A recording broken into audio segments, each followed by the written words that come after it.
Tetapi orang Israel berubah setia dengan mengambil barang-barang yang dikhususkan itu.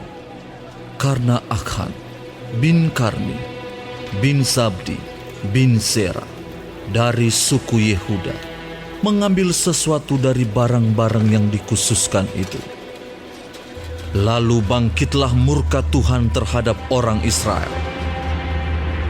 Yosua menyuruh orang dari Yeriko ke Ai, yang letaknya dekat Bet-awen, di sebelah timur Betel, dan berkata kepada mereka demikian, "Pergilah ke sana dan intailah negeri itu." Maka pergilah orang-orang itu ke sana dan mengintai kota Ai.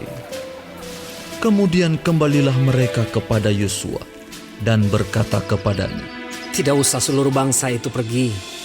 Biarlah hanya kira-kira 2 atau 3.000 orang pergi untuk menggempur Ai itu. Janganlah kau susahkan seluruh bangsa itu dengan berjalan ke sana, sebab orang-orang di sana sedikit saja." Maka berangkatlah kira-kira 3.000 orang dari bangsa itu ke sana. Tetapi mereka melarikan diri di depan orang-orang Ai. Sebab orang-orang Ai menewaskan kira-kira 36 orang dari mereka. Orang-orang Israel itu dikejar dari depan pintu gerbang kota itu sampai ke Sebarim dan dipukul kalah di lereng. Lalu tawarlah hati bangsa itu amat sangat. Yosua pun mengoyakkan jubahnya, dan sujudlah ia dengan mukanya sampai ke tanah di depan tabut Tuhan hingga petang, bersama dengan para tua-tua orang Israel sambil menaburkan debu di atas kepalanya. Dan berkatalah Yosua, Tuhanku Allah, mengapa engkau menyuruh bangsa ini menyeberangi sungai Yordan supaya kami diserahkan kepada orang Amori untuk dibinasakan? Lebih baik kalau kami putuskan tadinya untuk tinggal di seberang sungai Yordan itu. Oh Tuhan, apakah yang akan kukatakan setelah orang Israel lari membelakangi musuhnya? Apabila hal itu terdengar oleh orang Kanaan dan seluruh penduduk negeri ini, maka mereka akan mengepung kami dan melenyapkan nama kami dari bumi ini. Dan apakah yang akan kau lakukan untuk memulihkan namamu yang besar itu? Lalu berfirmanlah Tuhan kepada Yosua, "Bangunlah, mengapa engkau sujud demikian? Orang Israel telah berbuat dosa. Mereka melanggar perjanjianku yang kuperintahkan kepada mereka. Mereka mengambil sesuatu dari barang-barang yang dikhususkan itu. Mereka mencurinya. Mereka menyembunyikannya. Dan mereka menaruhnya di antara barang-barangnya. Sebab itu, orang Israel tidak dapat bertahan menghadapi musuhnya.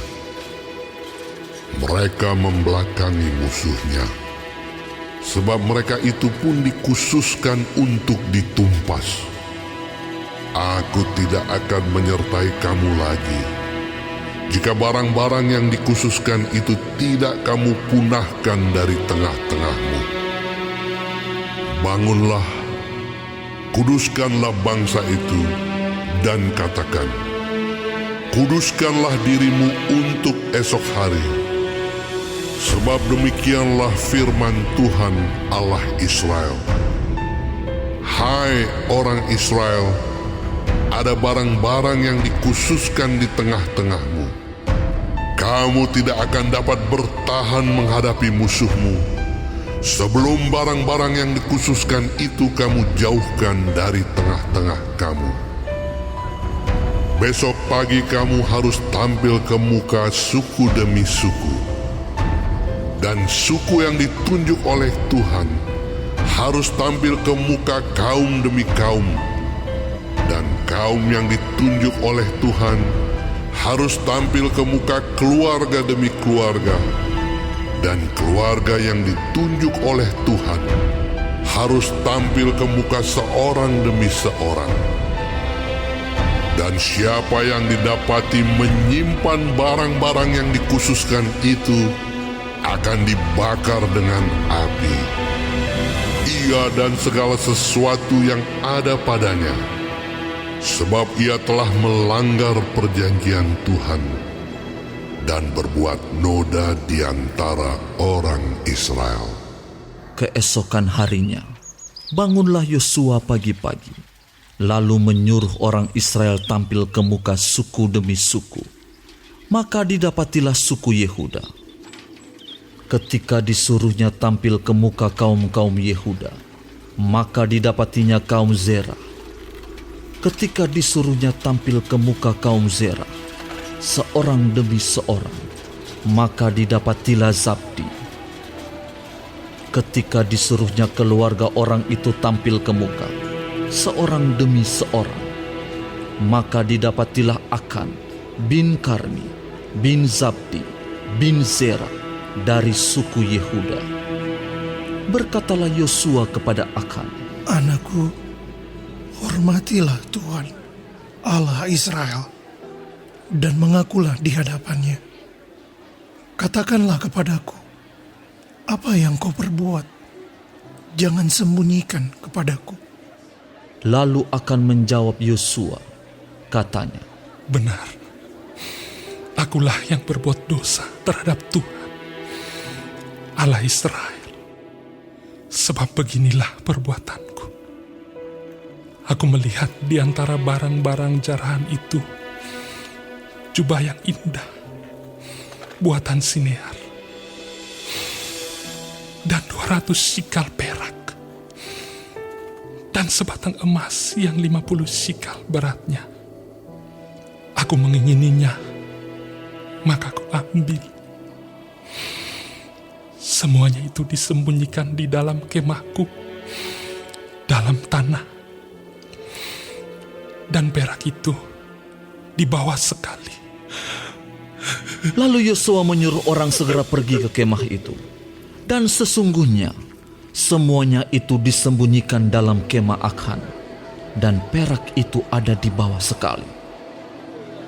Maka mereka mengambil semuanya itu dari dalam kemah, lalu membawanya kepada Yosua dan kepada semua orang Israel, dan mencurahkannya di hadapan Tuhan. Kemudian Yosua beserta seluruh Israel mengambil Akhan bin Zerah dan perak, jubah, dan emas sebatang itu, anak-anaknya yang laki-laki dan perempuan, lembunya, keledainya, dan kambing dombanya, kemahnya, dan segala kepunyaannya. Lalu semuanya itu dibawa ke lembah Akhor. Berkatalah Yosua, Seperti engkau mencelakakan kami, maka Tuhan pun mencelakakan engkau pada hari ini. lalu seluruh Israel melentari dia dengan batu. Semuanya itu dibakar dengan api dan dilempari dengan batu. Sesudah itu, didirikanlah di atasnya suatu timbunan batu yang besar, yang masih ada sampai sekarang. Lalu surutlah murka Tuhan yang bernyala-nyala itu. Oleh sebab itu, nama tempat itu sampai sekarang disebutkan Lembah Akhor.